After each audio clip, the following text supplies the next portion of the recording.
Ya, jadi kalau misalkan mau otomatis, tinggal di switch saja otomatis atau kokangnya di bagian samping bodi sini ya. Kalau ini lagi masuk di mode otomatisnya, kita langsung dicoba aja. Gitu. Terus kalau misalkan mau jadi manual gimana?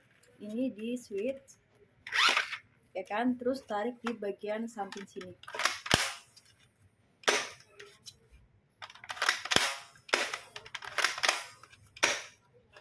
Nah, ganti ke otomatis lagi.